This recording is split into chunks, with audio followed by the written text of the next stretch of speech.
ಶಮೀರ್ ಭಾರ್ಗವಲಿ ನೋಡು ನಾಗವಲ್ಲಿಗೆ ಓಂ ಭೀಮ ವೀಣ ಹೃದಯ ವೀಣ ಓಂಕಾರನ ಓಂ ದಶ ವೀಣ ಜೈಕಾರನ ಸೌಧರ್ಯವೇ ಸಂಗೀತವೇ ಹೃದಯ ಧರಸಿ ತುವೇನ ಸುಪ್ರಭಾತ ಜನ್ಮದಾತ ಹೃದಯ ಧರ ಸಮಪಾತ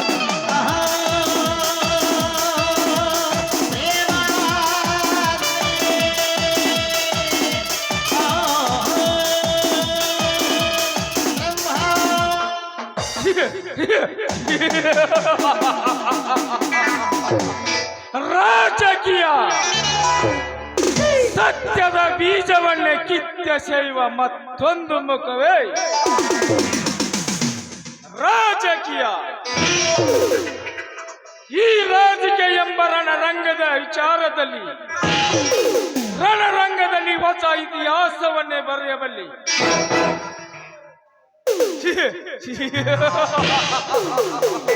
ಈ ಊರಿನಲ್ಲಿ ನನ್ನೆದುರು ಹಾಕಿ ಕಂಡುಕೊಳ್ಳುವ ಗಂಡು ಯಾರೇ ಆಗಿರಲಿ ಅವನು ಧರಣೆಯಳೆ ತಂದು ಆನೆಗುದಿ ಶ್ರೀ ಮಾರುತೇಶ್ವರನ ಸಾಕ್ಷಿಯಾಗಿ ದುರ್ಗಾದೇವಿಯ ಸಮ್ಮುಖದಲ್ಲಿ ಹರಿಕೆಯ ಕುರಿಯಂತ ಕಡಿದು ತವಕದಿಂದ ಪುಟಿದು ಹೊರ ಬರುವ ಬಿಸಿ ರಕ್ತವನ್ನು ದೇವಾನು ದೇವತೆಗಳ ಹಣೆಗೆ ತಿಲಕವಾಗಿ ಹಚ್ಚಿ ನಾನಿಟ್ಟ ಸೂಳೆಯರ ಪಾದ ರಕ್ಷೆಯಿಂದ ಅವರಿಗೆ ಮೋಕ್ಷ ಮಾಡಿಸಿ ಈ ತಾಲೂಕಿನಲ್ಲಿ ಗಂಡುಗಲಿ ದುರ್ಗದ ಹುಲಿ ಈ ಗಂಡು ರಾವಣೆಂದು ಸಮಾಜದಿಂದಲೇ ಹಾಕಿಸಿ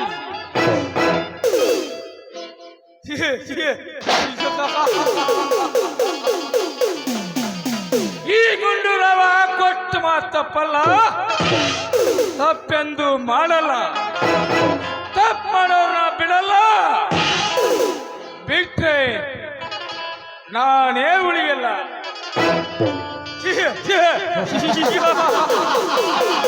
ಅದಕ್ಕಾಗಿ ನಾನು ಅವರನ್ನು ಉಳಿಸಲ್ಲ. ಇದು ನನ್ನ ಗುರಿ.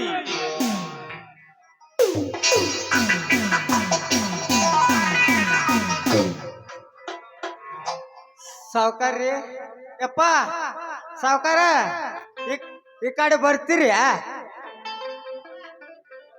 ಏನದು? ರಂಗಪ್ಪನವ್ರು ಚೀಟಿ ಕೊಟ್ಟಾರ್ರಿ ನಿಮಗ್ ಕೋಡ್ ಅಂತೇಳಿ.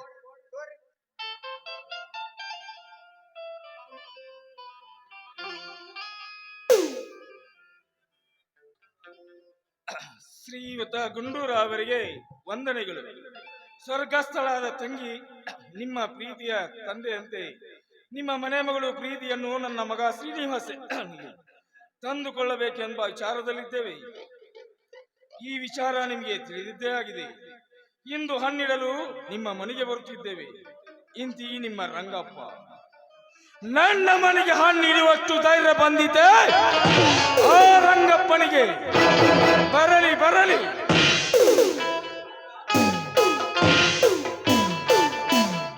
ಅಲ್ರಿ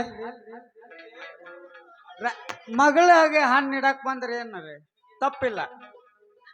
ನಮ್ಗ ನಿಮ್ಗ ಅಲ್ರಿ ಮಗಳಿಗೆ ಹಣ್ಣು ಇಡಕ್ ಬಂದ್ರಿ ಏನ್ ತಪ್ಪಿಲ್ರಿ. ಏನ ನಮ್ಗ ನಿಮ್ಗ ಇಡಕ್ ಬರ್ತೈತನ್ರಿ? ನಾನು ಈ ತಾಲೂಕಿನ ಗರ್ಭ ಶ್ರೀಮಂತ. ಅಲ್ರಿ ಬಡವರು ಆಡಿದ್ರು ಹೆಣ್ಣು ಮಗಳ, ಶ್ರೀಮಂತರ ಆಡಿದ್ರು ಹೆಣ್ಣ. ಅಲ್ಲ ನೀವು ಶ್ರೀಮಂತರ ಅಂತೇಳಿ ಏನ ಹೊನ್ನಾಡಿದ್ರೇನ್ರಿ? ಹೆಣ್ಣಿದ್ದ ಮನೆಗೆ ನೋಡಾಕ್ ಬಂದ್ರೆ ಏನ್ ತಪ್ಪಿಲ್ರಿ ಅಪ್ಪ. ಲೇ ಅಜ್ಜ, ನಿನಗೂ ಒಬ್ಬಳು ಮಗಳಿದ್ದಾಳಲ್ಲ, ಅವಳನ್ನು ನನಗೆ ಕೊಟ್ಟು ಮದುವೆ ಮಾಡುವೆಯ? ಅಲ್ರಿ ಯಾರು ಬೇಡ ಅಂತಾರ್ರಿ, ಅಷ್ಟ ಮಾಡೋಣಲ್ರಿ ಸಾವ್ಕಾರ. ಅಲ್ಲ ನಿಮ್ದೊಂದು ನಮಗ್ ಕೊಡ್ರಿ, ನಮ್ದೊಂದು ನೀವು ತಗೋರಿ. ಅಲ್ರಿ ಏನ್ ಮಾತಾಡ್ತೀರಿ ಅಪ್ಪ ನೀವು? ಏನ್ ನನ್ನ ಮಗಳ ವಯಸ್ಸೇನ ನಿಮ್ಮ ವಯಸ್ಸೇನ? ಅಲ್ಲ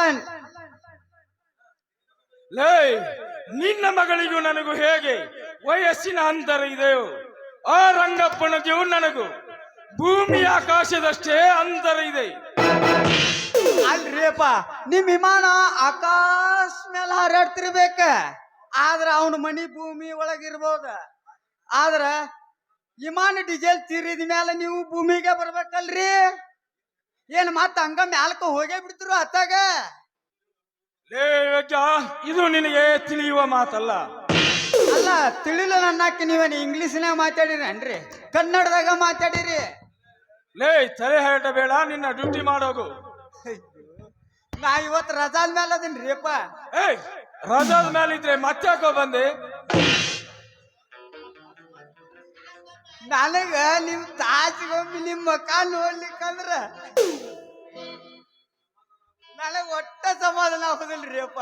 ಯಾಕಂದ್ರ ನಿಮ್ಮನ್ನ ನೋಡ್ಲಾರ್ದ ನನಗ ಒಂದು ನಿಮಿಷ ನಿಂದ್ರಾಕ ಆಗೋದಿಲ್ಲ. ಲೇ ಮಗನೇ ಅಜ್ಜ, ಅಂತದೇನಿದೆ ನನ್ನ ಮಗದಲ್ಲಿ ನನ್ನ ಕೈ ಕೆಳಗೆ ಸೆಕ್ರೆಟರಿ ಆಗಿರಲಿ ಅಂತ ನೀನು ಓವರ್ ಟೈಮ್ ಡ್ಯೂಟಿ ಮಾಡಿಕೊಂಡಿರಲಿ ಎಂದು ನನ್ನ ಕೈ ಕೆಳಗೆ ಕೆಲಸಕ್ಕೆ ಇಟ್ಟುಕೊಂಡೇನಲ್ಲ, ಯಾಕೆ?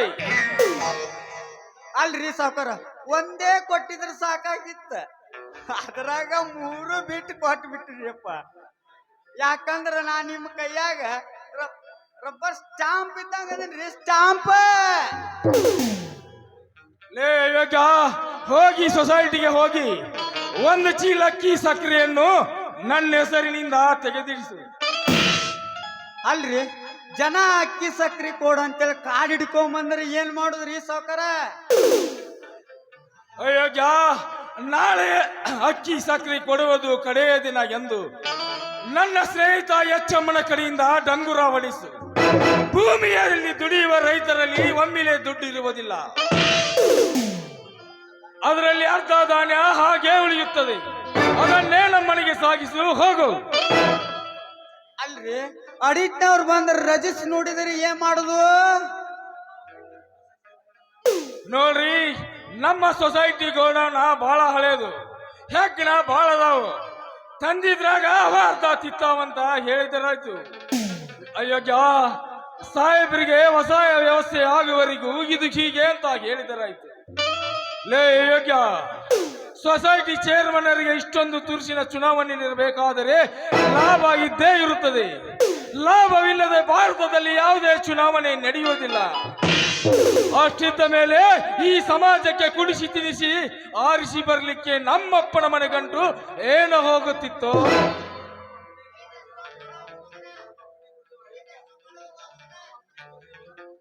ಅಯೋಗ್ಯ, ಈಗ ಹೋಗು, ಹೇಳಿದಷ್ಟು ಮಾಡು. ನಿಮ್ಮ ಅಪ್ಪನೇ ಗುರುದೇವ.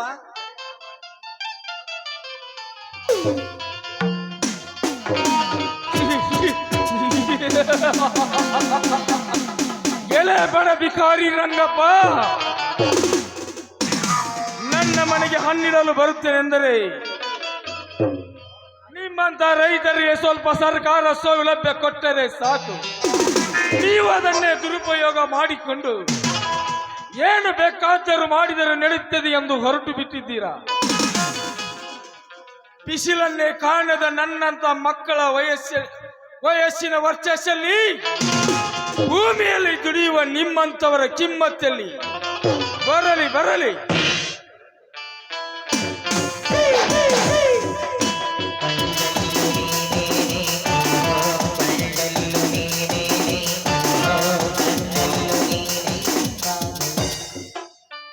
ಏನು ಮಾವನವರು ಗಾಢವಾದ ವಿಚಾರದಲ್ಲಿ ಇದ್ದೀರಲ್ಲ? ಇಲ್ಲ ವಿಕ್ರಮ, ಇಂದು ನನ್ನ ಮಗಳು ಪ್ರೀತಿಗೆ ಹಣ್ಣಿಡಲು ಶ್ರೀನಿವಾಸ ಮತ್ತು ರಂಗಪ್ಪ ಬರುವರಂತೆ. ಅದಕ್ಕೆ ನೀವೇನು ಹೇಳಿದ್ದೀರಿ?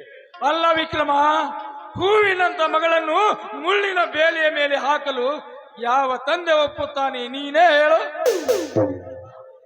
ನೋಡಿ ಮಾವ, ನಿಮಗೆ ಯಾವತ್ತೂ ಹೇಳಿದ್ದೆ, ಆ ಮುಳ್ಳು ಹಾರಿ ಬರುತ್ತ ಮುಂಚೆ ಬಾಗಿಲ ಮುಟ್ಟುಕ್ಕಿಂತ ಪೂರ್ವದಲ್ಲಿ ಅಲ್ಲೇ ಬೆಂಕಿ ಹಚ್ಚಿ ಸುಟ್ಟಿರ್ತೀರೆ ಈ ಸಮಸ್ಯೆ ನಮಗೆ ಬರ್ತಾ ಇರಲಿಲ್ಲ, ಬರುತ್ತೂ ಇರಲಿಲ್ಲ. ವಿಕ್ರಮ, ಮೊದಲು ನನ್ನ ಮಗಳು ಪ್ರೀತಿಗೆ ಬುದ್ಧಿ ಇಲ್ಲ. ಆ ರಂಗಪ್ಪನ ಮನೆಯವರು ಅವಳಿಗೆ ಏನು ಮಂಕು ಬೂದಿ ಎರಚಿದ್ದಾರೋ ಏನು. ಅವಳಿಗೆ ಅವರಂದರೆ ಪಂಚಪ್ರಾಣ. ನಮಸ್ಕಾರ ಬೀಗರಿಗೆ. ಹಾ ನಮಸ್ಕಾರ. ಏನು ಬಂದಿದ್ದು? ತಂದೆ ಮಗ ಒಟ್ಟಿಗೆ ಸೇರಿ ಬಂದಿದ್ದೀರಲ್ಲ? ವಿಷಯ ಗೊತ್ತಿಲ್ಲವೇ ನಿಮಗೆ?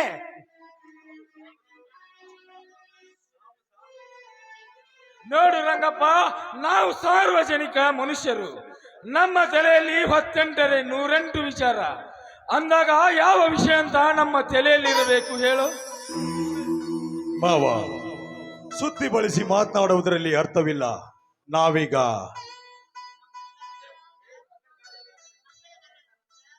ಏನು ಮಂಗಲ ಕಾರ್ಯ ಏನಾದ್ರು ನಡೆಸಿದ್ದೀರಾ?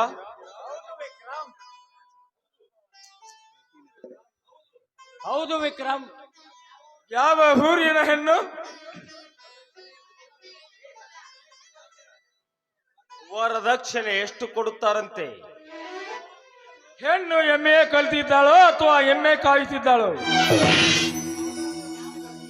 ಯಾವ್ದಾದ್ರು ಇರ್ಲಿ ಬಿಡು ಮಾವ, ಮದುವೆಗೆ ಸಾಲ ಕೇಳಕಂತ ಬಂದಿರಬೇಕು. ಕೊಟ್ಟು ಕಳಿಸಿ ಬಿಡು ಅವರಿಗೆ, ಎಷ್ಟು ಬೇಕೋ ಅಂತ ಅಷ್ಟು. ಏ ವಿಕ್ರಮ್, ನಿಮ್ಮ ಮನೆಗೆ ದೀನತೆಯಿಂದ ಸಾಲು ಕೇಳಲು ಬಂದಿಲ್ಲ, ಕಣ್ಣ ನೋಡಿ ಹಣ್ಣಿಟ್ಟು ಹೋಗಲು ಬಂದಿದ್ದೇವೆ. ನಿನಗೆ ಯಾರೋ ಬೇರೆದವರ ಮನೆ ತೋರಿಸಿರಬೇಕು. ಇದು ನಮ್ಮ ಮಾವ ಗುಂಡು, ಮಿನಿಸ್ಟರ್ ಗುಂಡು ರಾವರ ಮನೆ. ಅದನ್ನು ನೆನಪಿನಲ್ಲಿಟ್ಟುಕೋ. ವಿಕ್ರಮ, ಅವರಿಗೇನು 3 ವರ್ಷ ನಾನು ಮಿನಿಸ್ಟರ್ ಆಗಿದ್ದು ಗೊತ್ತಿಲ್ಲವೇ? ಮಾವ, ಶ್ರೀಮಂತಿಕೆಯ ಗತ್ತಿನಲ್ಲಿ ಬಂಧು ಬಾಂಧವರನ್ನ ಅಸಡ್ಡೆಯಿಂದ ಕಾಣಬೇಡ. ಹಿಂದೆ ನೀನೇ ನಮ್ಮ ಮನೆಗೆ ಪುಟ್ಟಿ ಕೊಟ್ಟು ಕಳಿಸಿ ಜೋಳ ತರಿಸಿಕೊಂಡು ತಿಂದದ್ದನ್ನ ಮರೆಯಬೇಡ. ರೈತ ಮನಸ್ಸು ಮಾಡಿದರೆ ಕಬ್ಬಿನ ದರ ಹೆಚ್ಚಿಸಿಕೊಂಡೇ ತೀರಬೇಕೆಂದು ಹಠ ತೊಟ್ಟು ನಿಂತು ಬೆಳಗಾವಿ ಜಿಲ್ಲೆ ಗುರ್ಲಾಪುರ್ ಗ್ರಾಮದಲ್ಲಿ ರೈತರೆಲ್ಲ ಹೋರಾಟ ನಡೆಸಿ ರೈತರ ಕಷ್ಟಗಳನ್ನೇ ಅರಿಯದ ಸರ್ಕಾರವನ್ನು ನಡುಗಿಸಿ ಸರ್ಕಾರದ ಕಣ್ಣು ತೆರೆಸಿ ರೈತ ನಗಲಿಲ್ಲ ಅಂದ್ರೆ ಈ ಸರ್ಕಾರ ಉಳಿಯೋದಿಲ್ಲ ಅಂತ ಗೊತ್ತು ಮಾಡಿಕೊಂಡು ನಿಮ್ಮಂತ ಮಿನಿಸ್ಟರ್ಗಳ ಅಧಿಕಾರದ ಅವಧಿಯಲ್ಲಿ ಇರುವಂತ ಅಧಿಕಾರಿಗಳು ಗ್ರಾಮ ಲೆಕ್ಕಾಧಿಕಾರಿಗಳಿಂದ ಹಿಡಿದು ತಹಸೀಲ್ದಾರ್, ಎಸಿ, ಡಿಸಿ ವರೆಗೆ ಇರುವಂತ ದೊಡ್ಡ ದೊಡ್ಡ ಅಧಿಕಾರಿಗಳು ಹಾಗೂ ನಿಮ್ಮಂತ ಎಷ್ಟೋ ಶಾಸಕ ಮಿನಿಸ್ಟರ್ಗಳು ಬಂದು ನೀವೇ ನಮ್ಮನ್ನು ಬಂದು ಹುಡುಕಿ ಪರಿಚಯ ಮಾಡಿಕೊಳ್ಳಂತೆ ಮಾಡಿದವರು ನಾವು. ಕಬ್ಬಿನ ದರ ಹೆಚ್ಚಿಸಿಕೊಂಡು ಇಡೀ ರಾಜ್ಯವೇ ಹುಬ್ಬೇರಿಸುವಂತೆ ಮಾಡಿದವರು ನಾವು. ನೀತಿ ನಿಯತ್ತುಗಳ ಮುಂದೆ ನಿನ್ನ ಅಧಿಕಾರ, ನಿನ್ನ ಶ್ರೀಮಂತಿಕೆ, ನೀ ತಿಂದ ದೈವದ ದುಡ್ಡು ಎಷ್ಟು ದಿನದ್ದು ಮಾವ? ನೀನು ಮಗಳನ್ನು ಕೊಡದಿದ್ದರೆ ಅಷ್ಟೇ ಹೋಯ್ತು. ಮನೆಗೆ ಬಂದ ಅತಿಥಿಗಳನ್ನ ಸತ್ಕರಿಸುವ ಸೌಜನ್ಯ ಕಲಿತುಕೋ. ಸುಮ್ಮನೆ ಹಳೆಯ ಬೀಗರೆಂದು ಚೇಷ್ಟೆ ಮಾಡಿದೆ. ಅಷ್ಟಕ್ಕೆ ಶಿಷ್ಟಾದರೆ ಹೇಗೆ? ಏನಪ್ಪ, ನೀನು ನಮ್ಮನ್ನು ಎಷ್ಟೊಂದು ಹೆದರಿಸಿ ಬಿಟ್ಟಿವೆಲ್ಲ. ನಿಜವಾಗಿಯೂ ನೀನು ಮಗಳನ್ನು ಕೊಡುವುದಿಲ್ಲ ಅಂತ ತಿಳಿದುಕೊಂಡಿದ್ದೇವೆ. ಚಚೆ, ಹಾಗೇನಿಲ್ಲ. ನೀವೇನೋ ನನಗೆ ಗೊತ್ತು. ಆದರೆ ನಿಮ್ಮ ಮಗನ ಬಗ್ಗೆ ನಾನು ತಿಳಿದುಕೊಳ್ಳಬೇಕಲ್ಲ.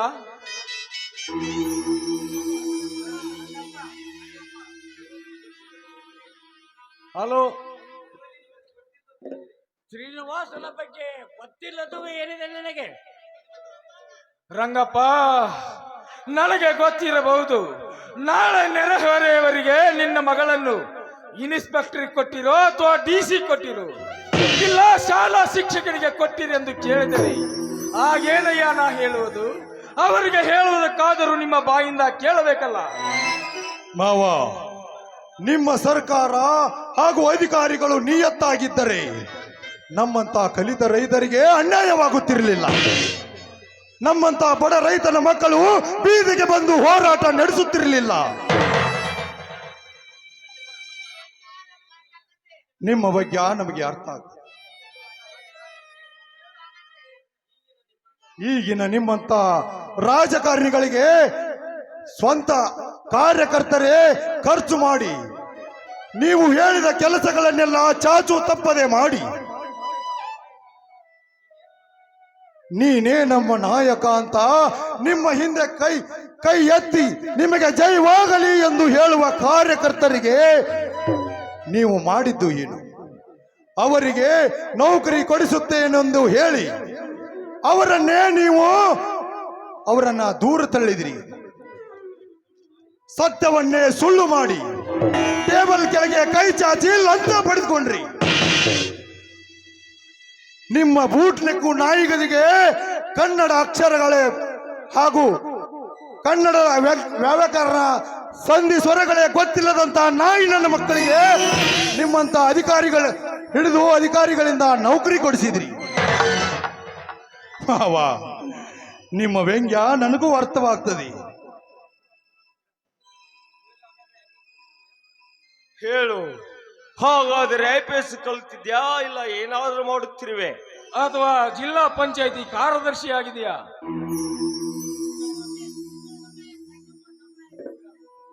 ತಿಂಗಳಿಗೊಮ್ಮೆ ಕೈ ತುಂಬ ಸಂಬಳ ಏನಾದ್ರು ತರ್ತೀಯಾ? ಲೇ ರಂಗಪ್ಪ, ನನ್ನ ಮಗಳಿಗೆ ಬೇಸರವಾದಾಗ ಟಿವಿ, ವಾಕಿಂಗ್ ಹೋಗಲು ಕಾರು, ಮನೆ ಕೆಲಸಕ್ಕೆಂದು 2 ಹೆಣ್ಣು ಆಳುಗಳನ್ನು ಇಟ್ಟುಕೊಳ್ಳುವ ಕೆಪಾಸಿಟಿ ನಿಮಗಿದೆಯಾ? ಮಾವ, ನಮ್ಮದು ರೀತಿ ಹಿಡಿದುಕೊಂಡು ಬಾಳಿದ ರೈತರ ಮನೆ. ರೈತರ ಜೀವನ ಹೇಗಿರುತ್ತದೆ ಎಂದು ನಿಮಗೆ ಗೊತ್ತೇ ಇದೆಯಲ್ಲ. ರೈತರ ಮನಸ್ಸು ಸ್ವಚ್ಛ ಹಾಗೂ ವಿಶಾಲವಾಗಿರುವುದರಿಂದ ಸೆಕೆ ಬೇಸರ ಅವರ ಅನುಭವಕ್ಕೆ ಬರುವುದಿಲ್ಲ. ಇನ್ನು ಅಡುಗೆಗೆ ಆಳು ಒಂದು ಕೇಳಿದೆಯಲ್ಲ, ನಾವು ಹೆಂಡರನ್ನ ಮಾಡಿಕೊಳ್ಳುವುದು ದಣಿದು ಬಂದ ಗಂಡನಿಗೆ ಅಡಿಗೆ ಬಯಸಿ ಬಡಿಸುವುದಕ್ಕೆ ಹೊರತು ಕೇವಲ ಕಾಟ್ ಮೇಲೆ ಮಲಗಿ ಚಟ ತೀರಿಸಿಕೊಳ್ಳೋದಕ್ಕಲ್ಲ. ಗುಂಡೂರಾವ್, ರೈತರು ಮನೆ ಹೇಗೆ ಇರಲಿ, ಅವರ ಮನೆ ಮಾತ್ರ ಶಾಂತಿ ಸುಖಗಳ ಶಾಂತಿ ಉಕ್ಕಿ ಹರಿಯುತ್ತಿರುವ ನಿಜವಾದ ನೆಲೆ. ಇಂಥ ಮನೆಗೆ ಒಂದು ಹೆಣ್ಣು ಬರಬೇಕಾದರೆ ಅವಳು 7 ಜನ್ಮದ ಪುಣ್ಯ ಮಾಡಬರಬೇಕು. ಆದರೆ ಇಚ್ಛಿತಲಾಗಿ ರೈತರಾದವರು ಕೂಡ ಸರ್ಕಾರಿ ನೌಕರಿಯಲ್ಲಿ ಏನು ಕಂಡಿದ್ದಾರೋ ಏನೋ, ನಾವು ರೈತರೆನ್ನುವ ಬರೀ ಕಲ್ಪನೆ ಇಲ್ಲದಂತಾಗಿದೆ ಅವರಿಗೆ. ಎಲ್ಲವೂ ಇರುತ್ತದೆ ರಂಗಪ್ಪ, ಆದರೆ ನನ್ನ ಮಗಳನ್ನು ಕೊಟ್ಟು ನಿಮ್ಮ ಮನೆಯಲ್ಲಿ ದನದಂತೆ ದುಡಿಯುವುದನ್ನು ನೋಡೋದು ಯಾವ ತಂದೆ ಒಪ್ಪುತ್ತಾನೆ ಹೇಳು? ಪ್ರಪಂಚದಲ್ಲಿ ಹುಟ್ಟಿದ ಪ್ರತಿಯೊಬ್ಬ ಮನುಷ್ಯ ದುಡಿದು ಉಣ್ಣಬೇಕೇ ಹೊರತು ಅನ್ಯಾಯದ ಅನ್ನ ತಿಂದು ನರಕಕ್ಕೆ ನೇರ ದಾರಿ ಮಾಡಿಕೊಂಡದ್ದು.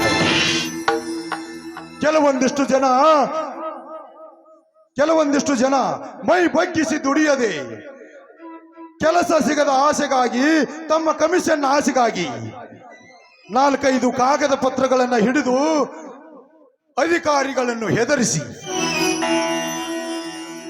ಸಾರ್ವಜನಿಕರ ದಿಕ್ಕನ್ನೇ ತಪ್ಪಿಸಿ ಆ ಕಚೇರಿಯ ವ್ಯವಸ್ಥೆಯನ್ನು ಹಾಳು ಮಾಡಿ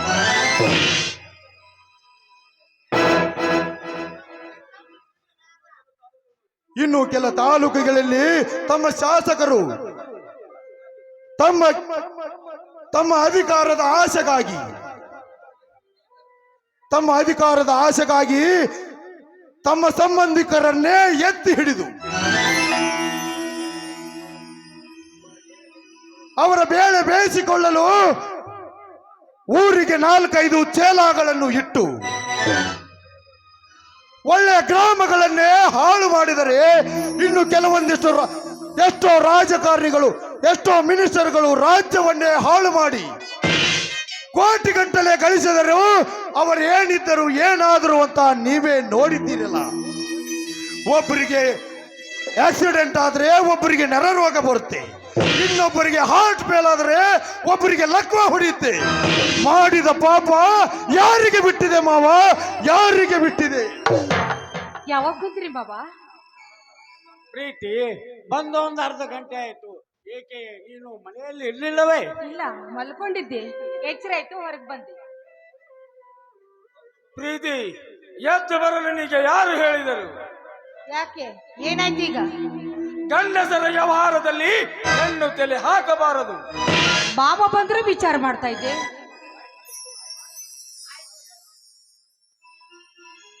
ಆಯ್ತು, ಇನ್ನು ಏನಾದರೂ ಇದೆಯೋ? ಹೀಗೆ ನೀವು ಕೇಳಬಾರ್ದಾಗಿತ್ತು. ಕೇಳ್ತೀರಂದ್ಮೇಲೆ ಹೇಳ್ತೀನಿ. ಆಯ್ತು ಅಂತ ಕೇಳಿದ್ರಲ್ಲ, ಇನ್ನು ಹಣ್ಣಿಡುವ ಕಾರ್ಯ ಆಗಿಲ್ಲ. ಇನ್ನು ಏನಾದ್ರೂ ಇದೆಯೋ ಅಂತ ಕೇಳಿದ್ರಲ್ಲ, ಮದುವೆ ಆಗೋ ಬಾಕಿ ಒಂದು ಉಳಿದಿದೆ. ಯಾರೊಂದಿಗೆ ಮದುವೆ ಆಗುತ್ತೆ ಅನ್ನೋದು ಬಿಡಿಸಿ ಹೇಳು. ಬ್ರಹ್ಮ ಯಾರೊಂದಿಗೆ ಗಂಟ ಹಾಕಿದ್ದಾನೋ ಅವರೊಂದಿಗೆ ಮದುವೆ ಮಾಡ್ಕೋತೀನಿ. ಭವಿಷ್ಯ ನಿನ್ನ ಜೊತೆಗೇನು ಹಾಕಿರ್ಲಿಕ್ಕಿಲ್ಲ. ಆ ಒಂದ್ ನಿಮಿಷ ಇರಿ ಮಗ, ಕಾಫಿ ಮಾಡ್ಕೊಂಡ್ ಬರ್ತೀನಿ.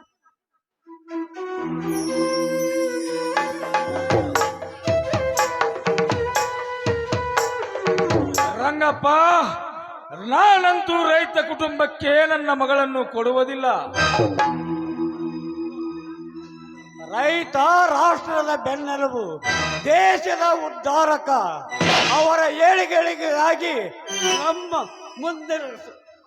ಏಳಿಗೆಗಾಗಿ ಶ್ರಮಿಸುವುದೇ ನಮ್ಮ ಮುಂದಿನ ಸವಾಲೆಂದು ಎಲ್ಲ ರೈತರು ಆಗುವುದಕ್ಕಾಗಿ ನಮ್ಮ ಜೀವನವನ್ನೇ ಮುಡುಪಾಗಿಡುತ್ತೇವೆಂದು ಹೇಳಿದಿರಲ್ಲ ನಿಮ್ಮ ಬಾಯಿಂದ. ಇಂದು ನೋಡಿದರೆ ರೈತರ ಮನೆಗೆ ಮಗಳನ್ನು ಕೊಡುತ್ತಿರುವಿರಲ್ಲ. ಯಾವುದು ಸತ್ಯ, ಯಾವುದು ಸುಳ್ಳು? ರಂಗಪ್ಪ, ಅಂಬಿಗನ ನೌಕೆಯಲ್ಲಿ ನಾವಿರುವಾಗ ಅವನನ್ನು ಹುರಿದುಂಬಿಸಲು ಏನೋನೋ ಹೇಳ್ತೀವಿ. ದಡ ಮುಟ್ಟಿದ ಮೇಲೆ ಅವನಿಗೆ ಏನು ಹೇಳಿದೆವು ನಮಗೆ ನೆನಪಿರುವುದಿಲ್ಲ. ರಾಜಕಾರಣಿಗಳ ಆಶ್ವಾಸನೆಗೆಂದರೆ ಗಾಳಿಯಲ್ಲಿ ಹಾರಿ ಬಿಡುವ ಬಲೂನಿನಂತೆ. ಬಣ್ಣ ಬಣ್ಣದ ಬಲೂನನ್ನು ತಂದು ಈ ಮತ ಬಾಂಧವರ ಎದುರಿಗೆ ಹವಾ ಹಾಕಿ ಹಾರಿ ಬಿಡ್ತೀವಿ. ಅವು ಟುಸ್ ಎನ್ನುವುದರೊಳಗಾಗಿ ಮತ್ತೆ ಹೊಸ ಬಲೂನನ್ನು ಹಿಡಿದುಕೊಂಡು ನಿಲ್ಲುತ್ತೇವೆ ಅಷ್ಟೇ. ಅಪ್ಪ, ಇವರಿಗಿರುವ ನಾಲಿಗೆ ಹಾವಿನದು, ಕಣ್ಣು ಹದ್ದಿನದು, ಬಾಯಿ ರಾಕ್ಷಸರದು. ಮಾವ, ನಿನ್ನ ಮಗಳ ಮುಖ ನೋಡಿ ನಿನ್ನ ಮನೆಗೆ ಬಂದಿವೆ ಹೊರತು ನಿನ್ನ ಮುಖ ನೋಡಿ ನಾವು ಬರಲಿಲ್ಲ. ನಿನ್ನ ಬುದ್ಧಿ ಮಟ್ಟ ಎಷ್ಟಿದೆ ಎಂದು ನಮಗೆ ಮೊದಲೇ ಗೊತ್ತಿತ್ತು. ನಿನ್ನ ಮಗಳು ನಿನ್ನ ವಸ್ತು. ನಮಗೆ ಕೊಡುವ ಮನಸ್ಸಿರದಿದ್ದರೆ ಬೇಕಾದವರಿಗೆ ಕೊಟ್ಟಿಕೋ, ಅಭ್ಯಂತರವಿಲ್ಲ. ಆದರೆ ಮಾತನಾಡುವ ಬರದಲ್ಲಿ ನೀನು ಈ ರೈತರ ಜೀವನವನ್ನು ಅಷ್ಟೊಂದು ಕನಿಷ್ಠವಾಗಿ ಮಾತನಾಡಬಾರ್ದಿತ್ತು ಮಾವ, ಮಾತನಾಡಬಾರ್ದಿತ್ತು.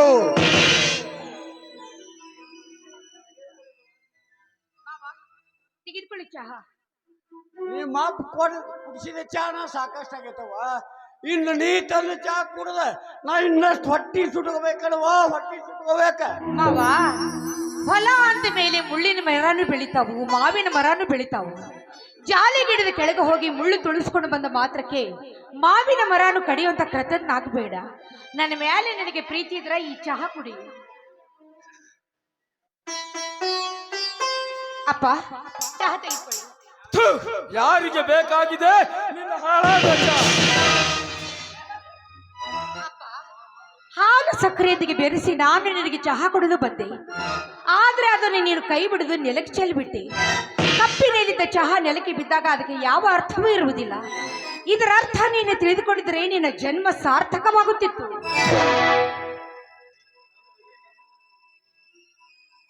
ಪ್ರೀತಿ, ಬಂದವರ ಎದುರಿಗೆ ನಿಮ್ಮ ತಂದೆಯನ್ನು ಅವಮಾನ ಮಾಡುವುದು ನನಗೆ ಸರಿ ಕಾಣಿಸುವುದಿಲ್ಲ. ಶಕುನಿ ದುರ್ಯೋಧನನಿಗೆ ಅಪ್ರಕ್ಷಕವಾಗಿ ನಿನ್ನಂತೆ ಪ್ರಚೋದಿಸುತ್ತಿದ್ದ. ಆದ್ರೆ ನಿನ್ನ ಮಾತಿನಂತೆ ನಡೆದಿದ್ದಕ್ಕೆ ದುರ್ಯೋಧನಿಗೆ ಸಿಕ್ಕಿದ್ದು ದುರ್ಮರಣ. ಅಂದರೆ ನಾನು ದುರ್ಮರಣದಿಂದ ಸಾಯುತ್ತೇನೆಂದು ಶಾಪ ಹಾಕುವೆಯಾ ನೀನು? ಶಾಪ ಕೊಡೋದಕ್ಕೆ ನಾನು ಯಾರಪ್ಪ? ಕತ್ತೆ ಕುರಿ ಕೋಣಗಳ ಜೀವನ ಕಳೆದು ಮಾಡಿದ ಪುಣ್ಯದಿಂದ ಇವತ್ತು ಮಾನವ ಜನ್ಮ ಪಡೆದು ಬಂದಿದ್ದೇವೆ. ಅಂದಾಗ ಈ ಹಿಂದೆ ನಾವೇನಿದ್ವಿ ಏನಾದಿವಿ ಅನ್ನೋದನ್ನು ಮರೆತು ಮೃಗಗಳ ಹಾಗೆ ವರ್ತಿಸಬಾರದು. ಒಂದು ಮನುಷ್ಯನಿಗೆ ಮುಪ್ಪು ಬರುವಂತೆ ಸಾವು ಬರುವಂತೆ ಕೊಟ್ಟು ನೋಡಿದ ದೇವರು ಕಸಿದುಕೊಂಡ್ರೆ ಐಶ್ವರ್ಯವೇ ಉರಿದು ಹೋಗುವ ಕಾಲ ಬರುತ್ತದೆ. ಆಗ ನಿನ್ನಿಂದ ನೊಂದವರ ಶಾಪ ವಿಧಿಯಾಗಿ ಕಾಡುತ್ತದೆ.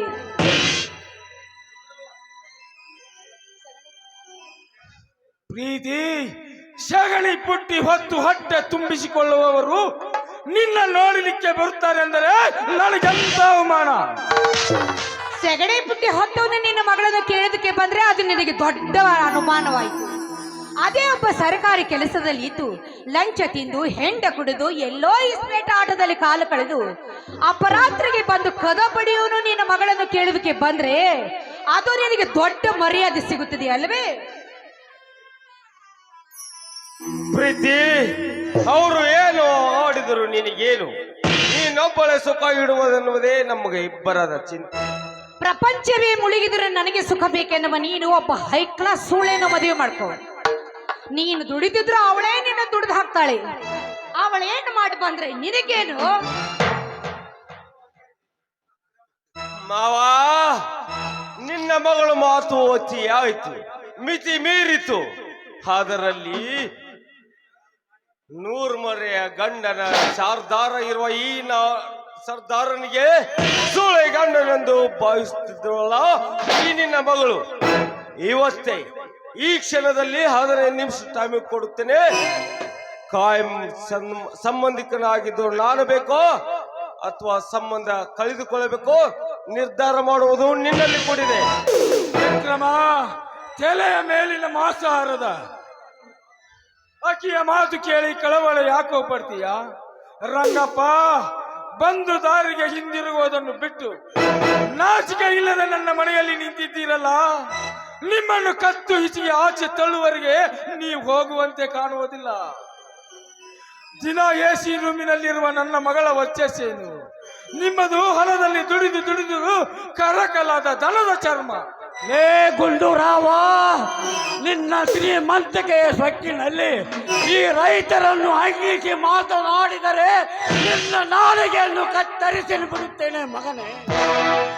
ನಿನ್ನ ಮನೆ, ನಿನ್ನ ಅಂತಸ್ತು, ನಿನ್ನ ಸೌಕರ್ಯಗಳು ಎಷ್ಟಿವೆಯೋ ತಿಂದ ಕೋಳಿಗೆ ಪ್ರತಿಫಲವಾಗದ ಹೊಲದಲ್ಲಿ ಹರಗಿ ಬಿದ್ದಿ ಋಣ ತೀರಿಸುವ ಮೂಕ ಬಸವಂತ ನಿಮ್ಮಂತ ಹಲಕ ನನ್ನ ಮಕ್ಕಳಿಗೆ ಎಂದು ಬಂದಿತ್ತು.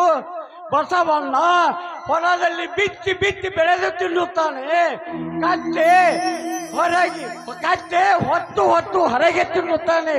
ನಿಮ್ಮಂತ ಹಲಕ ನನ್ನ ಮಕ್ಕಳಿಗೆ ಇನ್ನೊಬ್ಬರನ್ನು ಕತ್ತು ಹಿಚುಕಿ ತಿನ್ನುತ್ತಿದ್ದೀರಲ್ಲ, ತಿಂದಿದ್ದು ಹೆಚ್ಚಾದಾಗ ಕಕ್ಕುವ ಕಾಲ ಬಂದೇ ಬರುತ್ತದೆ. ಎತ್ತರ ಮಕ್ಕಳೇ.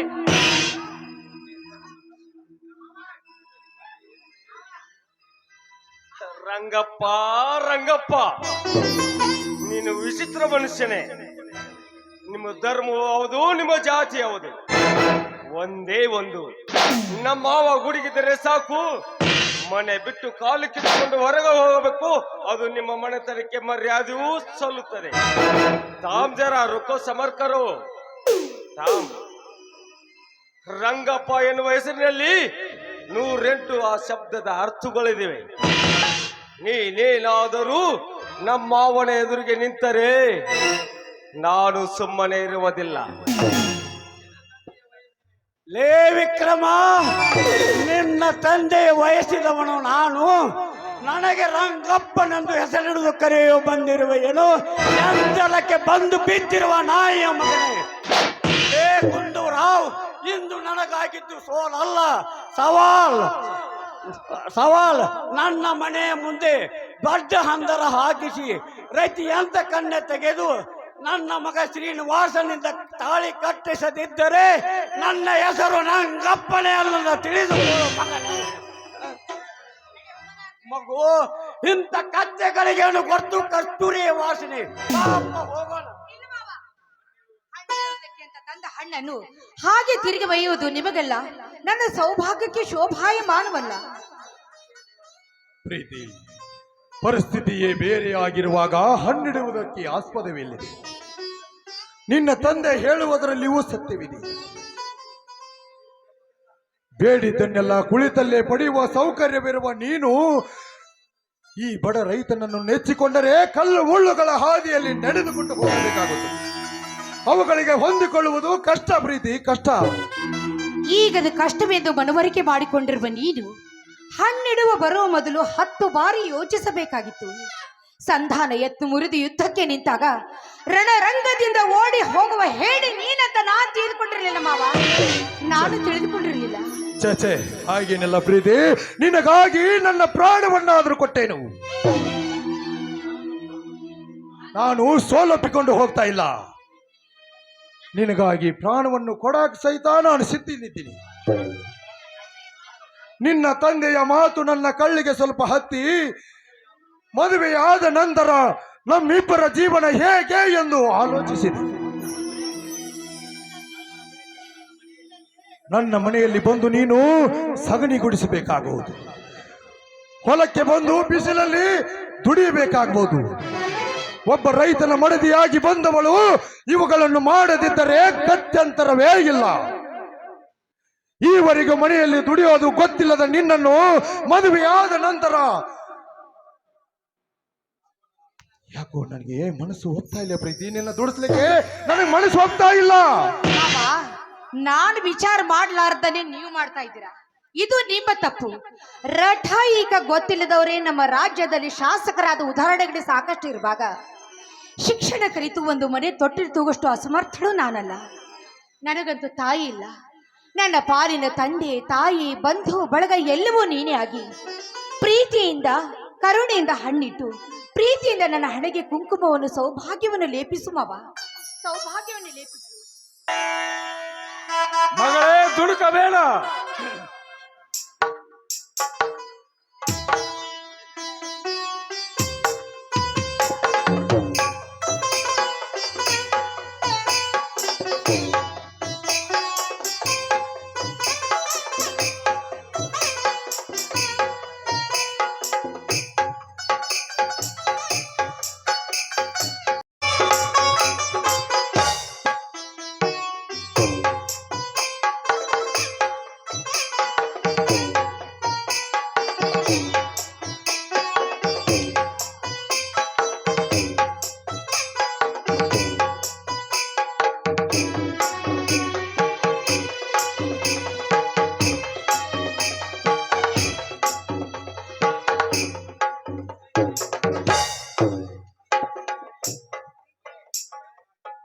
ಪ್ರೀತಿ, ಮುಂದೆಂದು ಕಾಲು ಕಿತ್ತು ಇಟ್ಟರೆ ಇನ್ನೊಮ್ಮೆ ನೀನು ತರ್ಕಿಸು.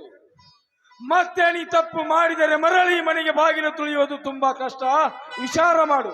ಅಪ್ಪ, ನೀನು ನನಗೆ ಜನ್ಮ ಕೊಟ್ಟೆ ನಿಜ, ಆದ್ರೆ ಯಾರ ಹಣೆ ಬರಹಕ್ಕೆ ಯಾರು ಭಾಸ್ತಿಸ್ತಾರೆ? ಮಗಳೆಂಬ ಮಮಕಾರ ನೀನಿದ್ರೆ ತವರಿನ ನೆಲದಲ್ಲಿ ನಿಂತು ಹೆಣ್ಣು ಹಣ ಆಭರಣ ಯಾವುದು ಕೇಳುವುದಿಲ್ಲ. ತವರಿನ ನೆಲದಲ್ಲಿ ನಿಂತು ಹೆಣ್ಣು ಕೈಯೊಡ್ಡು ಬೀಳುವುದು ಒಂದೇ. ಹೋಗಿ ಬಾ ಮಗಳೇ ಎಂಬ ಅಂತಃಕರುಣೆ ನೆಲೆದಿದ್ರೆ ಸಾಕಪ್ಪ, ಅಷ್ಟೇ ಸಾಕು. ಹುಟ್ಟಿದ ಮನೆ ಋಣ ಮುಗೀತು. ನಾನು ಇವ್ರ ಜೊತೆಗೆ ಹೋಗ್ತೀನಿ. ಬಾ ಮಾವ, ಹೋಗೋಣ. ಮಗಳೇ, ಇಲ್ಲಮ್ಮ. ಹುಟ್ಟಿದ ಋಣ ತುರಿದೆ, ಇನ್ನೇನಿದೆ ಈ ಮನೆಯಲ್ಲಿ? ಬನ್ನಿ ಹೋಗೋಣ. ಪ್ರೀತಿ, ಕಣ್ಣಿನಂತಿರುವ 2 ಹೆಣ್ಣು ಮಕ್ಕಳಲ್ಲಿ ನಿನ್ನೊಬ್ಬಳನ್ನು ಕಳೆದುಕೊಂಡು ನಾನ್ಯಾವ ಸುಖ ಪಡೆಯಲಿ? ನಿನ್ನ ಪಾಲಿನ ಸಿರಿ ಹಂಗನ್ನೇ ಹರಿದು ಹೊರಟ ಈ ನಿನ್ನ ಪ್ರೀತಿಯೇ ನಿಜವಾದ ಪ್ರೀತಿ. ನಿನಗೆ ಪ್ರೀತಿ ಎಂದು ಹೆಸರಿಟ್ಟಿದ್ದಕ್ಕೂ ಸಾರ್ಥಕವಾಯಿತು.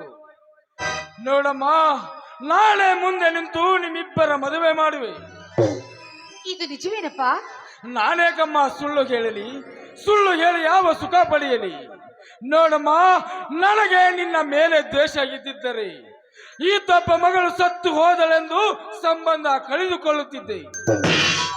ಶ್ರೀನಿವಾಸ ನನಗೇನು ಹೊರಗಿನವನಲ್ಲ. ಸುಮ್ಮನೆ ರೈತರ ಜೀವನ ಹಾಗೆ ಹೀಗೆ ಅಂತ ಹೇಳಿದೆ. ಅವರ ಮನೆಯಲ್ಲಿ ಸಿಗುವಂತಹ ತೃಪ್ತಿ, ನಕ್ಕು ನಲಿ ವಾತಾವರಣ ಯಾರ ಮನೆಯಲ್ಲಿಯೂ ಸಿಗುವುದಿಲ್ಲ. ಪ್ರೀತಿ, ನಿಮ್ಮಪ್ಪ ಒಂದು ತರ ಗುಳ್ಳಿ ನರಿ ಅಂತೆ ವಿಧಾನಸೌಧದಲ್ಲಿ ಕುಳಿತು ಅವರಿಗೆ ಸತ್ಯ ಸುಳ್ಳು ಮಾಡುವುದು, ಸುಳ್ಳು ಸತ್ಯ ಮಾಡುವುದು ಅಭ್ಯಾಸವಾಗಿ ಬಿಟ್ಟಿದೆ. ಅವರು ಯಾವ ವೇಳೆಯಲ್ಲಿ ಹೇಗಿರುತ್ತಾರೆಂಬುದು ಆ ದೇವರಿಗೆ ಗೊತ್ತಮ್ಮ. ರಂಗಪ್ಪ, ನಾವು ರಾಜಕಾರಣದಲ್ಲಿ 108 ಸುಳ್ಳು ಹೇಳಿ ಈ ರಾಜ್ಯವನ್ನೇ ಕೊಳ್ಳೆ ಹೊಡೆದಿರಬಹುದು. ಇದು ನನ್ನ ಮನೆ ವಿಚಾರ. ನನ್ನ ಮನೆಯನ್ನು ನಾನೇ ಹಾಳು ಮಾಡಿಕೊಳ್ಳಲು ಯಾವ ರಾಜಕಾರಣಿ ಒಪ್ಪುತ್ತಾನೆ? ನೀನೇ ಹೇಳು. ಇಲ್ಲದ ವಿಚಾರ ಬಿಟ್ಟು ತಲೆಯಲ್ಲಿ ಸಂಶಯವನ್ನು ಆಚೆ ಹಾಕಿ ನನ್ನ ಮಗಳನ್ನು ನಿನ್ನ ಮಗನಿಗೆ ಕೊಟ್ಟಿದ್ದೇನೆ. ನನ್ನ ಮಾತು ನಂಬಿ ಹೋಗು. ಮುಂದಿನ ವಾರವೇ ನಿಮ್ಮ ಮಗನದು ನನ್ನ ಮಗಳ ಮದುವೆ.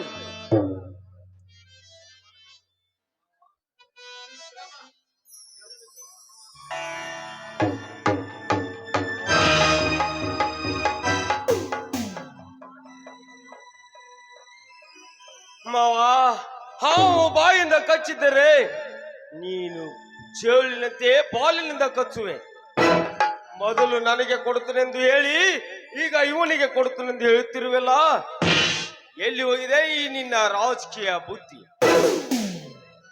ಲೇ ವಿಕ್ರಮ, ನನ್ನದು ನಿನ್ನದು ಏನಿದ್ದರೂ ವ್ಯವಹಾರಕ್ಕೆ ಸೀಮಿತ. ನೋಡು ವಿಕ್ರಮ, ಆ ನನ್ನ ಮಗಳು ಒಬ್ಬ ಭಿಕ್ಷುಕನನ್ನು ಪ್ರೀತಿಸಿದರೂ ಸರಿ, ಆ ಭಿಕ್ಷುಕನಿಗೆ ಕೊಟ್ಟು ಮದುವೆ ಮಾಡುತ್ತೇನೆ. ಅದನ್ನು ಕೇಳಲು ನೀನಾರು? ವಿಕ್ರಮ ಮಾವ, ನಾವು ಈಗಂತ ನಿನ್ನ ನಂಬಿ ಹೋಗ್ತಾ ಇದ್ದೀವಿ. ಇದರಲ್ಲೇನಾದರೂ ಕುತಂತ್ರದ ಕೈವಾಡ ನಡೆದರೆ ಅದನ್ನೀಗ ಹೇಳಿ ಏನು ಪ್ರಯೋಜನ ಇಲ್ಲ. ಪ್ರೀತಿ, ನಾವು ಹೋಗಿ ಬರ್ತೀವಿ. ಜೋಪಾನ, ಹುಷಾರು. ಪಾಪ, ಹೋಗೋಣ.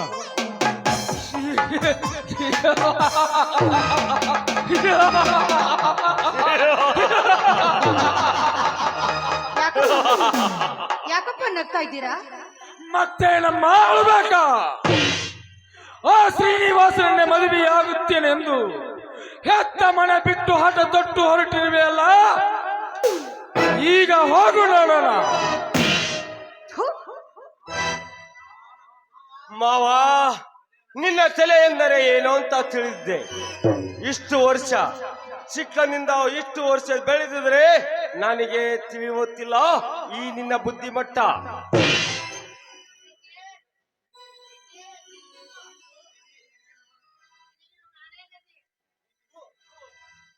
ನೀನು ರಾಜಕಾರಣಿ ಪ್ರೀತಿ, ಇನ್ನು ನಿನಗೆ ನಾನೇ ಗತಿ.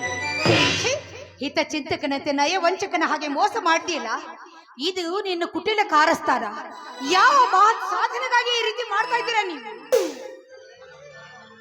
ನೋಡಮ್ಮ, ನಾನು ಬಯಸುವುದು ನಿನ್ನ ಸುಖ ಸಂತೋಷಕ್ಕೆವೆ. ನೋಡಮ್ಮ, ಈ ರಾಜ್ಯವನ್ನೇ ಕೊಳ್ಳೆ ಹೊಡೆದು ಖಜಾನೆ ತುಂಬಿಸಿದ್ದು ನೀನು ಯಾವನದೋ ಹಿಂದೆ ಓಡಿ ಹೋಗುವುದಕ್ಕಲ್ಲ, ನನ್ನಳಿಯ ವಿಕ್ರಮನೊಂದಿಗೆ ಸುಖವಾಗಿರಲೆಂದು. ಅಪ್ಪ, ನಿನ್ನ ಎದುರಿನಲ್ಲಿ 2 ಬಾಟ್ಲಿಗಳಿವೆ. ಒಂದು ಹಣ್ಣಿನ ರಸ ತುಂಬಿದ್ದು, ಇನ್ನೊಂದು ಮದ್ಯ ತುಂಬಿದ್ದು. ಹಣ್ಣಿನ ರಸದ ಕಿಮ್ಮತ್ತು ಬರೀ 50 ರೂಪಾಯಿ ಆಗಿರಬಹುದು, ಆದ್ರೆ ಮದ್ಯದ ಬಾಟ್ಲಿಗಿರುವ ಕಿಮ್ಮತ್ತು 100 ರೂಪಾಯಿ ಆಗಿರ್ತದೆ. ಮೂರ್ಖತನ ಮಾಡುವುದಕ್ಕಾಗಿ ಮದ್ಯ ಕುಡಿದು ಜೀವನ ಹಾಳು ಮಾಡಿಕೊಳ್ಳುವ ಬದಲು ಹಣ್ಣಿನ ರಸ ಕುಡಿಯೋದರಲ್ಲಿ ಜೀವನ ಶ್ರೇಯಸ್ಸು ಅಡಗಿರ್ತಿದೆಯಪ್ಪ. ನೋಡಿದೆ ಮಾವ, ಹೇಗೆ ಹೋಲಿಕೆ ಮಾಡುತ್ತಿದ್ದಾಳೆ ಅಂತ. ನಾನು ಮದ್ಯದ ಬಾಟ್ಲಿ, ಅವನು ಹಣ್ಣಿನ ರಸ. ಒಂದೇ ಒಂದು ಮಾತು ಹೇಳುತ್ತೇನೆ, ನಿನ್ನ ಮಗಳನ್ನು ನೀನು ನನಗೆ ಬಿಟ್ಟು ಕೊಟ್ಟು ಹೋಗು. ಹೇಗಾದರೂ ಮಾಡಿ, ಎಂತಾದರೂ ಮಾಡಿ ನಾನು ಒಪ್ಪಿಸಿಕೊಳ್ಳುತ್ತೇನೆ. ನೀನು ಚಿಂತಿಸಬೇಡ. ನಾನು ನಿನ್ನನ್ನು ಮದುವೆ ಮಾಡ್ಕೊಳ್ತೀನಿ ಅಂತ ತಿಳಿದುಕೊಂಡಿದ್ರೆ ನಿನಗಿಂತ ಮೂರ್ಖ ಮತ್ತೊಬ್ಬನಿಲ್ಲ ಈ ಜಗತ್ತಿನಲ್ಲಿ. ಮಾವ, ಇವಳನ್ನು ಹೀಗೆ ಬಿಟ್ಟರೆ ನಾಳೆ ನಿನ್ನ ತಲೆ ಮೇಲೆ ಮೆಲಿಸಿನ ಹಿಂಡಿ ಕಾರನ್ನು ಏರುತ್ತಾಳೆ.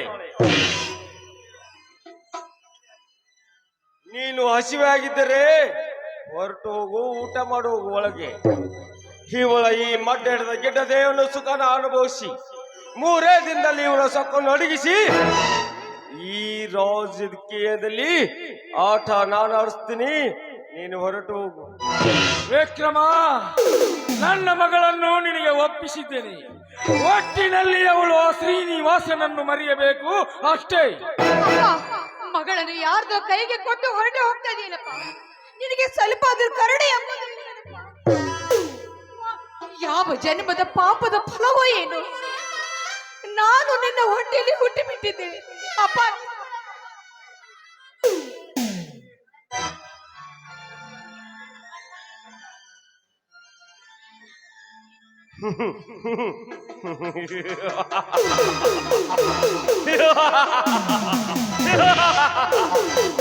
ಪ್ರೀತಿ, ಈಗ ನನ್ನ ಕಷ್ಟದಲ್ಲಿದ್ಯಾ. ನಿಮ್ಮಪ್ಪನಷ್ಟೇ ಅಲ್ಲ, ಅವರಪ್ಪನೇ ಬಂದರೂ ನಿನ್ನ ಕಾಪಾಡಿಕೊಳ್ಳಲು ಹೋಗಲು ಸಾಧ್ಯವಿಲ್ಲ.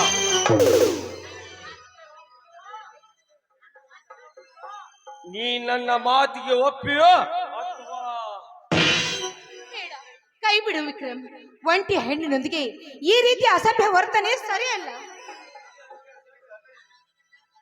ನೋಡು ಪ್ರೀತಿ, ಸೋನೆಯಿಂದ ಬಂದರೆ ಇವ ಸಹದೇವ, ಸಹಕಾರದಿಂದ ಬಂದರೆ ಸಮುದ್ರದಂತೆ. ನಿನ್ನನ್ನು ಸಹಕಾರದಿಂದ ಕರಿಬೇಕಂತ ನನ್ನ ಪ್ರೀತಿಯನ್ನು ಆಗಮನ ಮಾಡುತ್ತಿದ್ದೇನೆ. ನೀನೇನಾರ ಪ್ರೀತಿಯಿಂದ ಬಂದರೆ ನಿನಗೂ ಒಳ್ಳೇದು, ನನಗೂ ಒಳ್ಳೇದು. ಇಲ್ಲದಿದ್ದರೆ ಇಲ್ಲ ದಂಡಂ ದಂಡಗುಣಂ. ನೀವೆಲ್ಲ ಯಾಕೆ ಕಾಡಿ ಕಂಗಾಲು ಮಾಡ್ತಾ ಇದ್ದೀರಾ? ನಿಮಗ್ ಕೈ ಮುಗಿದು ಬೇಡ್ಕೋತೀನಿ, ನಿಮ್ಮಲ್ಲಿ ನಾನು ಶರಗೊಂಡೆ ಬೇಡ್ಕೋತೀನಿ. ನಾನೊಬ್ಳು ನಿನ್ನ ತಂಗಿ ಅಂತ ತಿಳಿದುಕೊಂಡು ಬಿಟ್ಟು ಬಿಡು. ತಂಗಿ ಎನ್ನುವ ಶಬ್ದ ನಮ್ಮ ಡಿಕ್ಷನರಿಯಲ್ಲಿ ಅದೊಂದು ತಪ್ಪಾದ ಶಬ್ದ. ತಂಗಿ ಅನ್ನಲೇಬಾರ್ದು, ಅನ್ನಕ್ಕೆ ಅವಕಾಶ ಕೊಡಲೇಬಾರ್ದು. ಅವರು ಯಾರು ಅನ್ನುತ್ತಾರೆ ಗೊತ್ತಾ? ಶುಗರ್, ಕ್ಯಾನ್ಸರ್ ಇದ್ದ ಹೆಂಡರಿಗೆ ತಂಗಿ ಅನ್ನುತ್ತಾರೆ. ಮಾಡಿಕೊಂಡ ಹೆಂಡರಿಗೆ ತಂಗಿ ಅನ್ನುತ್ತಾ ಹೋದರೆ ನನಗೆ ಈ ಸಮಾಜದಲ್ಲಿ ಚಂಡನು ಅನ್ನುತ್ತಾರೆ. ಆ ಚಂಡತನಕ್ಕೆ ಆ ಶುಗರ್ ಇದ್ದವನೇ ಮಾತ್ರ ಕಾರಣ. ಅಂಡ ಬದುಕಿನಿಂದ ಹೆದರಿಸಿ ನನ್ನನ್ನು ಹೆಂಡತಿ ಮಾಡ್ಕೋತಿ ಅಂತ ಹೇಳ್ತಾ ಇದೆಯಲ್ಲ, ಅದು ನನ್ನ ಜೀವದೊಂದಿಗೆ ಅಲ್ಲ, ನನ್ನ ಶವದೊಂದಿಗೆ. ನೋಡು ಪ್ರೀತಿ, ಇನ್ನೊಂದು ಅವಕಾಶ ಕೊಡುತ್ತೀರಿ. ಇದನ್ನು ನೋಡ್ಯಾದರೂ ನೀನು ನನ್ನ ಆಲಂಗಿಸುವ. ನನ್ನನ್ನು ತುಂಡು ತುಂಡಾಗಿ ಕತ್ತರಿಸಿ ಹಾಕಿದ್ರು ಸರಿ, ನನ್ನದು ದೃಢ ಸಂಕಲ್ಪ.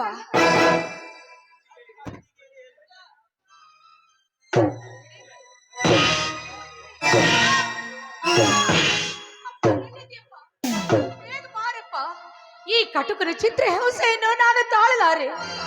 ಯಾವ ಜನ್ಮದ ಪಾಪಕ್ಕಾಗಿ ನಿನ್ನ ಹೊಟ್ಟೆಯಲ್ಲಿ ಹುಟ್ಟಿದರೂ ನಾನು ಕಾಣೆ. ಮಗಳ ಅರ್ಥನಾದವನ್ನು ಕೇಳಲಾರ್ದ ಒಳಗಡೆ ಕೂತಿದ್ದೇನಪ್ಪ.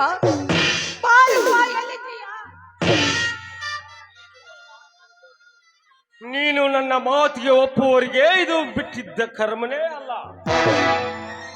ಒಂದೇ ಒಂದು ಪ್ರೀತಿ, ನೀನು ಒಪ್ಪದೆ ಇರು. ಒಪ್ಪಿಸುವುದೇ ನನ್ನ ಕರ್ಮ, ಅದು ನನ್ನ ಧರ್ಮ.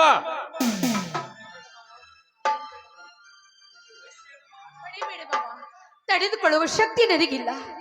ನೋಡು, ಯಾವ ನೋವೆಲ್ಲ ನಿನ್ನನ್ನೇ ಅನುಭವಿಸ್ತೇನೆ. ನಾನು ನಿನ್ನ ಜೊತೆಗೆ ಮದುವೆ ಆಗಲು ಸದಾ ಸಿದ್ಧಳಿದ್ದೇನೆ. ನೋಡು ಪ್ರೀತಿ, ಮೊದಲೇ ಇಷ್ಟು ಮಾಡಿಕೊಂಡಿದ್ರೆ ಈ ಕರ್ಮದ ಏಟು ನಿನಗೆ ಏಕೆ ಬೀಳುತ್ತಿತ್ತು?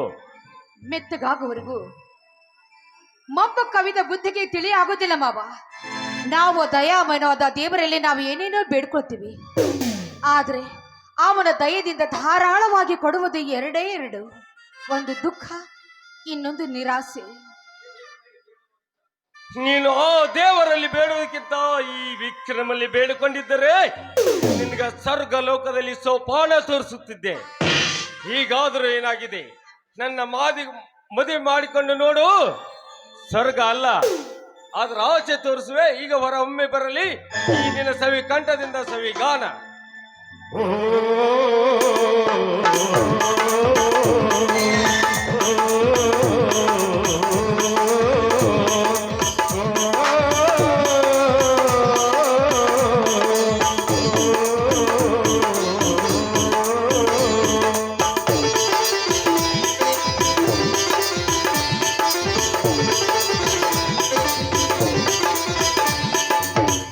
ವಿಘ್ನನಾಗಿ